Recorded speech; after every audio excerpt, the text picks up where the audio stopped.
You're listening to the Fitzy and Wippa podcast. All right, everyone's in the studio. We ready to go with this, are we? Recap of the week? All right, let's do it, you mongrels. Wippa spent most of last week inhaling all the food in Los Angeles. Guess what I went on Saturday, Fitz? The run? A diet, I was going to say. He needed to after LA. Do you remember when we got off the plane and said we're all going to just ease up on the eating, and you've just confessed to eating a whole ice cream cake? It was a birthday. Not yours. So it's no surprise that when he flew back to Australia, Oh, damn. a lot of people mistook him for the giant white Chinese spy balloon. That was for America. That's my Air Force right there, buddy. So with everyone returning to the normal studio this week, it was back to business as usual. I remember going on this day with a girl and she was drinking 2 glasses of white wine to 1 beer for me. Yeah. Walked into the restaurant going, I'm going to need 3 bottles here. And then there was that really awkward moment at the front. Great to meet you. You're going that way and I'll go that way. She ran the quickest 100 metres you've ever seen.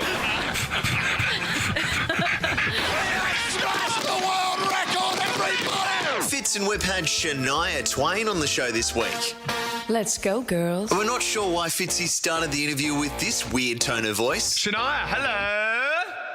Hello. And we're also not sure why Whipper arrived 2 minutes after the interview started. I think Wippa's probably going to be there somewhere. He's on his way. Awesome. You wrote close to 4 albums worth of music, is that correct? Yep.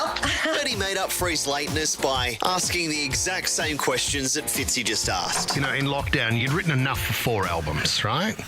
I've already brought that up. No.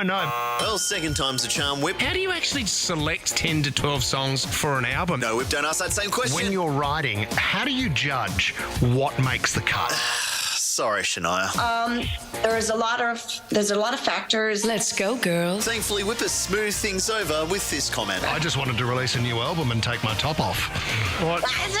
There you go. That's what you did. Sorry. Yes. Thanks, guys. Professional broadcasters. I see that Jeepers. I'm not laughing at that. For some reason this week, Fitz and Whipper were reminiscing a lot about their fathers. My dad used to subscribe to Playboy. He had a subscription and would tell Mum it's just for the articles. Oh, what a rubbish as if. excuse. Just for the articles. John. He wanted to keep up with the business stories. Proud of you, He was Dad. also Home Bloke of the Year. I'm gonna be like you, Dad. Even if the memories weren't that flattering. Our father's generation, do you remember as a kid out in the back shed, the Jim Beam calendars? There'd just be a girl having a nice glass of Jim Beam Without any clothes on. without a top on. Oh, relaxing after work. I used to think to myself, is that how you have to drink it? You know we'll have a good time then. What was the one moment that you got caught stealing from your parents? Dad, I nicked a $5 from his wallet, and I remember getting busted doing that. He said, "You will never go to a gym again." Game? What's a game? As it turns out, I've honoured that. I'm gonna be like him. You know what that sound means? Oh, God. Married at First Sight is back. You said it, Whip. And Fitzy and Whipper kicked things off strong this year by getting the worst of the bunch on the show. Harrison from MAFS. Welcome to the studio, buddy. Morning, thanks for having me. There is something about me that people realise very quickly. I'm not perfect. Yeah. I see that And he immediately made the rookie mistake of giving his phone to Fitzy. His phone's gone off and there's a screensaver. Yeah. Whoa. Of a girl in Who's a that? bikini. It's a Who's the Who's the girl? girl? Show us, And the turn it around. screensaver. Oh, it's just, don't worry. Guys, enough questions about my screensaver. Let's move on. Publicist is panicking already. Sweating in the corner. Don't show the text! Don't show them! Yeah, for someone who has nothing to hide, I do own it, and I am honest about it. he sure wasn't a fan of this idea. 13 24 10. Have you dated or hooked up with Harrison? Oh, God, the phone line's gonna buzz off. Don't ring in. Has hooked up If with you've dated Harrison? Harrison, do not ring in. Can we get back to MAFS? Psychic readings was a pretty heavy topic this week. Psychics will not tell you you're going to die. Please get a new co-host. Please get So Tom thought it would be a good idea to organise a medium to come in. We've got Carrie Irwin coming in, the psychic medium, to give each of you a reading after the show. And to be honest, her readings were surprisingly accurate. You can't do diets. I'm not good at that. 1 minute you eat like a little muffin and then the next day you eat 20. Oh, well, sometimes. You don't stick to anything. You can't help yourself. You're an addict. Except for a couple of things, like getting their names mixed up. Yeah, great, thanks. Well, I'm going to kill you, Whip. Yes.